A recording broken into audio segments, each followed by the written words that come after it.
Hoje nós estamos inaugurando esse quadro aqui no YouTube. A gente vai repercutir, né, as vitórias judiciais ou do último mês ou da última semana. Enfim, a gente sempre vai dar um destaque aqui da história por trás do processo. Muitas pessoas sempre perguntam quando a gente posta, porque nós advogados, a gente só posta a vitória quando sai a decisão lá final do processo. Mas existe uma história por trás. E a gente vai contar essa história por trás aqui no YouTube, que é aqui no YouTube que a gente tem mais tempo, né, para poder falar, para poder transmitir as ideias, para poder transmitir a história, né, do processo, o que gerou aquele processo. Enfim, nós vamos iniciar aqui, nós temos 4 casos desse mês de julho, que a gente teve uma repercussão boa, né? Vou falar até extraordinária, porque boa a gente sempre mantém durante os meses, mas nós tivemos um rendimento extraordinário, e aí nós decidimos fazer esse vídeo aqui para vocês. O primeiro caso é um caso de um cliente que ele foi preso, né, em determinado ano, e ele ficou 5 anos preso. Até, né, no último ano que ele ia ficar preso, no 4º ano já preso, nós entramos no processo para poder fazer o júri popular, que ele estava sendo acusado de homicídio. E aí nós verificamos, nós varremos o processo todo, de ponta a ponta. E nós verificamos vários erros processuais. A história, né, quando é uma ação penal assim, o Ministério Público tem que contar uma história para poder acusar aquela pessoa, né? Tem que contar a história e provar. E quando eu peguei aquele processo, eu verifiquei que aquilo ali não era uma história real. Parecia uma história de filme, de novela, mais menos um processo criminal. E foi com esse teor que a gente foi pro júri popular. E por incrível que pareça, quando nós chegamos no júri popular, o próprio Ministério Público, né, o promotor, né, transmitiu essa mesma ideia. Ele falou assim: gente, eu trabalho com crime já há mais de 20 anos. E isso aqui que aconteceu nesse processo aqui não existe. Isso aqui é história de filme, de ficção, de novela. E aí, na hora, né, a gente precisou ainda fazer os procedimentos, né, fazer a sustentação oral lá no júri, né, explicar para os jurados, enfim, para no final o juiz absolver. Só que aí tem o pulo do gato. Quando você responde a uma ação penal, e nessa ação penal você é absolvido por falta de provas, isso não te dá direito de entrar com uma ação indenizatória contra o Estado. E foi o que aconteceu nesse caso. Eu cheguei para o promotor e falei: olha, ele não pode ser absolvido por falta de provas. Ele tem que ser absolvido por inexistência do fato, porque essa história aqui nunca existiu. O meu cliente ficou preso 5 anos à toa e por algo que ele não cometeu. E foi isso que aconteceu. Meu cliente foi absolvido, né? E eu deixei bem claro para ele, eu falei: agora a gente vai para a segunda fase do processo. Aí ele: doutor, eu já fiquei preso, já fui absolvido, eu não quero mais saber de processo. Eu falei: não, calma, cara. Você respondeu uma ação penal. Agora a gente vai para a parte boa, que é a ação indenizatória. O Estado do Rio de Janeiro vai ter que te indenizar por você ter ficado preso esses 5 anos por uma coisa que você não cometeu. E isso foi reconhecido no júri pelo próprio promotor. Entramos com a ação indenizatória e aí encontramos a primeira barreira. Qual foi a primeira barreira?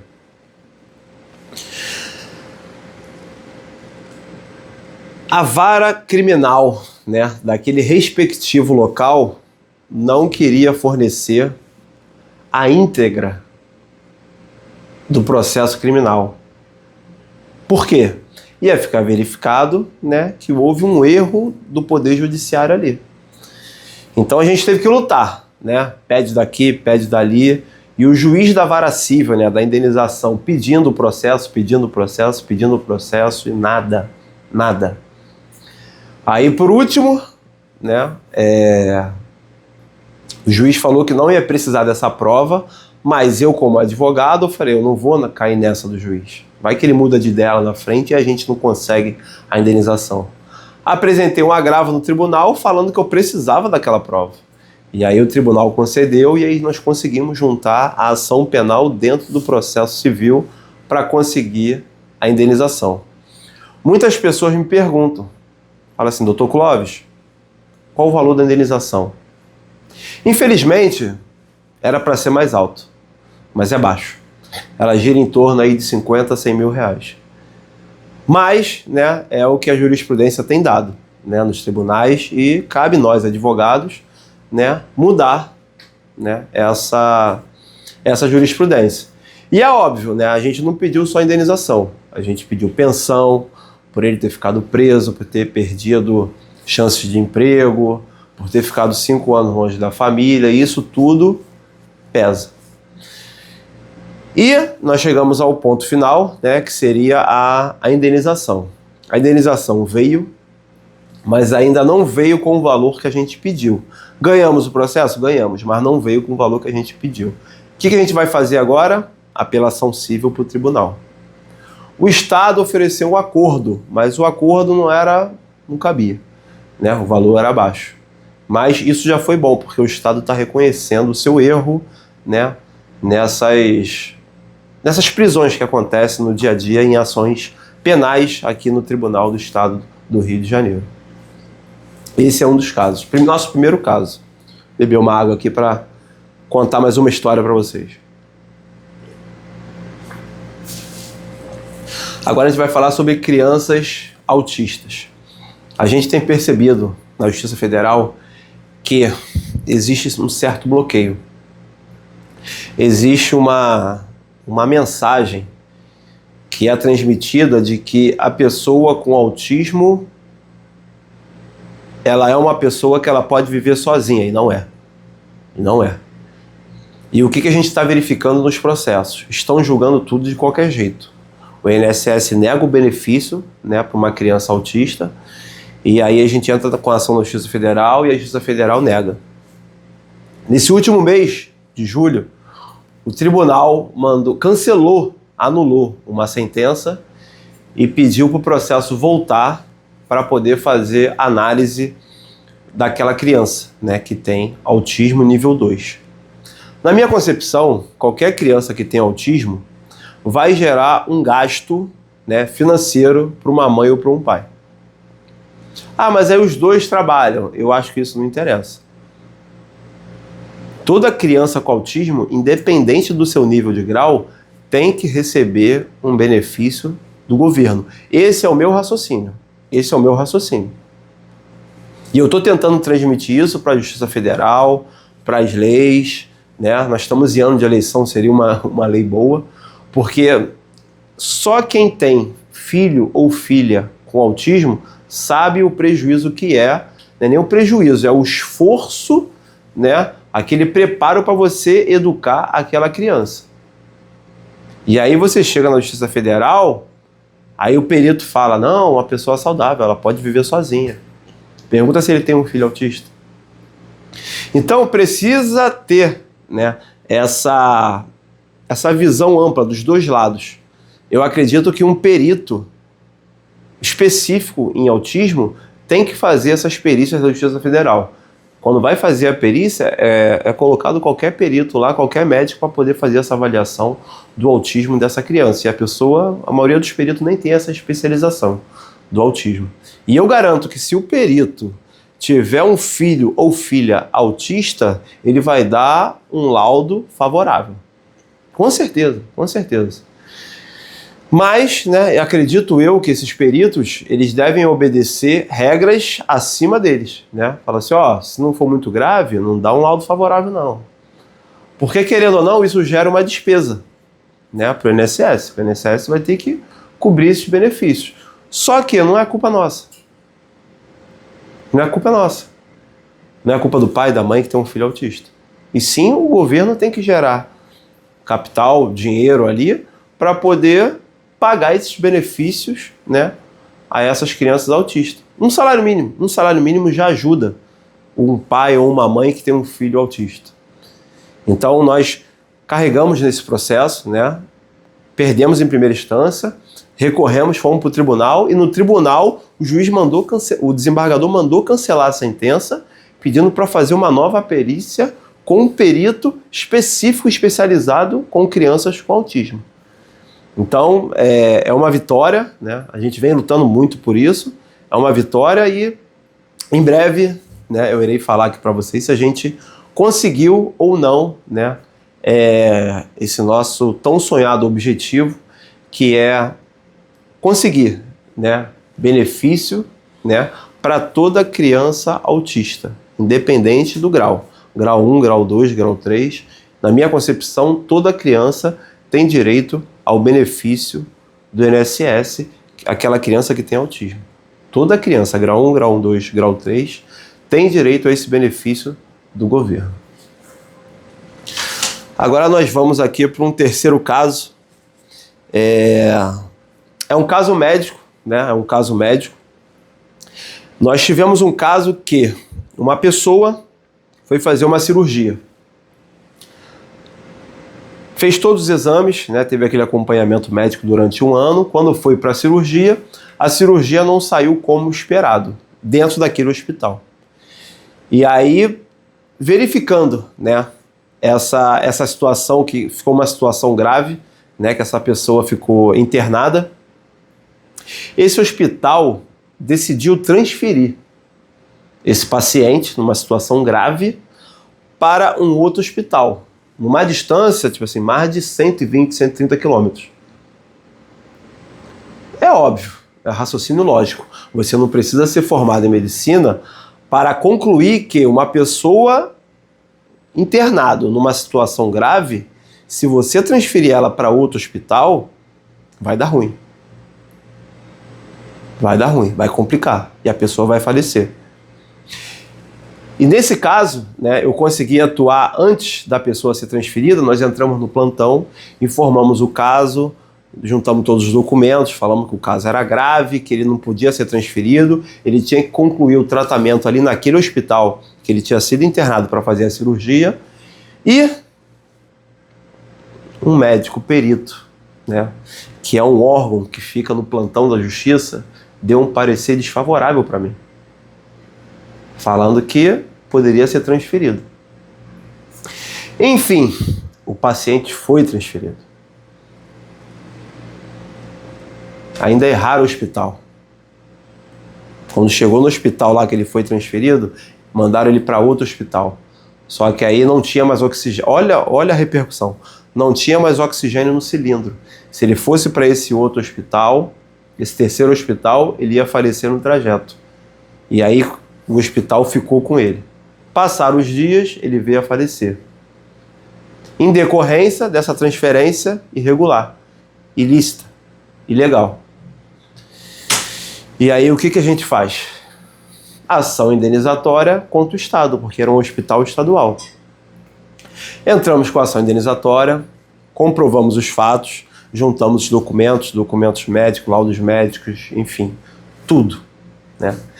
Estamos caminhando no processo. E aí vem o Estado do Rio de Janeiro e fala assim: ó, a transferência foi regular, a transferência foi ok, ele tinha que ser transferido. Ele tinha que ser transferido e todo o procedimento que nós fizemos foi correto. O juiz analisou a defesa, eu respondi a defesa do Estado do Rio de Janeiro e o juiz abriu prazo para provas. E aí o que eu fiz? Apresentei uma petição pedindo para juntar todos os documentos médicos. Desde o início dos exames até o falecimento. E aí nós descobrimos vários erros. Essa mudança de hospital, né, ele tinha sido transferido para o Hospital X. Chegou lá no Hospital X, queriam transferir ele para o Y. E aí não podia ir para o Y porque não tinha oxigênio. E aí ficou no X. Os laudos médicos, né, comprovando que ele estava numa situação grave, que ele não poderia ter sido transferido. E mais alguns erros médicos. Enfim, a gente conseguiu comprovar. E aí as pessoas me perguntam: Clóvis, morte, falecimento, qual o valor da indenização? Em caso de morte, assim, por erro médico ou até um caso que a gente tem no escritório de violência policial em comunidades, a indenização fica em torno de 100 mil reais. Mas, né, a gente sempre pede um valor a mais, porque não era para ter perdido aquele paciente. Mas os hospitais agiram ali de forma errada e chegou no fato morte. Então, a gente sempre valoriza esses pontos, né, para poder pedir uma indenização mais alta. Ganhamos a indenização, agora a gente vai apresentar um recurso ao tribunal para poder aumentar esse valor. Pedimos pensão, pedimos indenização, dano moral, pedimos tudo. E aí agora a gente vai apresentar ao tribunal, né, a majoração desses valores. Agora, o nosso último caso aqui do mês de julho, nós vamos falar sobre a curatela. A gente tem um caso aqui no escritório em que uma idosa, ela está com Alzheimer, né? Já não lembra mais de nada, não consegue fazer mais nada, não lembra dos filhos nem das filhas. E uma das filhas, né, junto com as outras, falou assim: Cláudio, a gente vai interditar ela para poder resolver as coisas dela. Banco, ela recebe pensão, aposentadoria, e a gente poder ajudar ela a sobreviver, a comprar as coisas e tal. Enfim. Entramos com a interdição. Pedimos, né, a curatela provisória, o juiz deu. E aí as filhas estão administrando os bens, tudo dela, certinho. A gente vai lá, presta conta. Ocorre que apareceu um filho fora do casamento.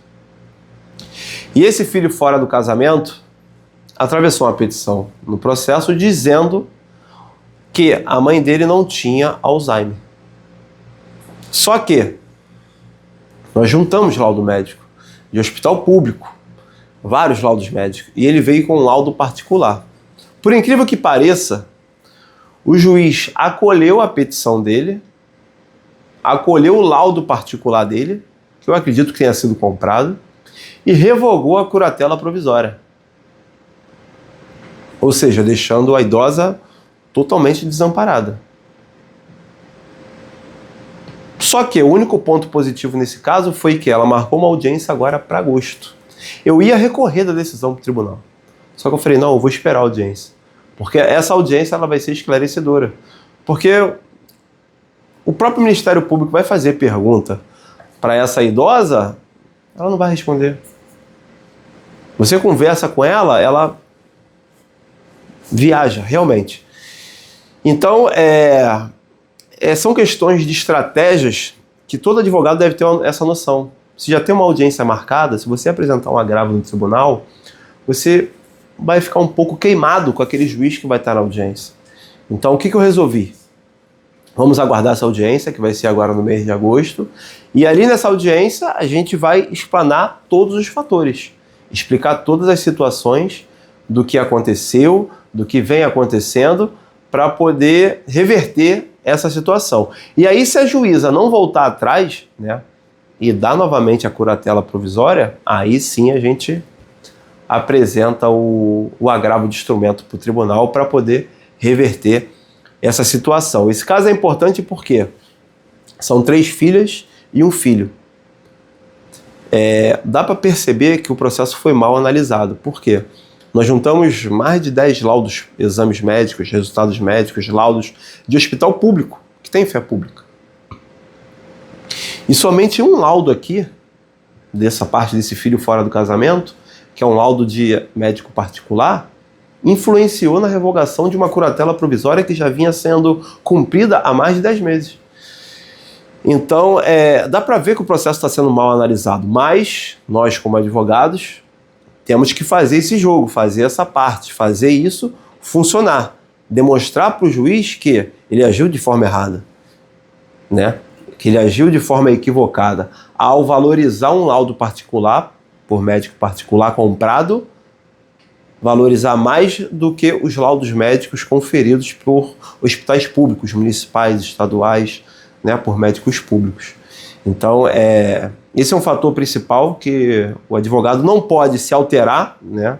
Na hora que você pega a decisão, tu fala, como isso? Tu fica um pouco revoltado, mas tu tem que manter o controle para poder elaborar a melhor estratégia e Se Deus quiser, nós vamos reverter essa situação agora na audiência de agosto. Esses foram os principais casos, né, dessa última semana de julho. A gente vai estar encerrando esse vídeo aqui agora. Acredito que esse vídeo aqui será uma vez por semana e espero que vocês tenham gostado.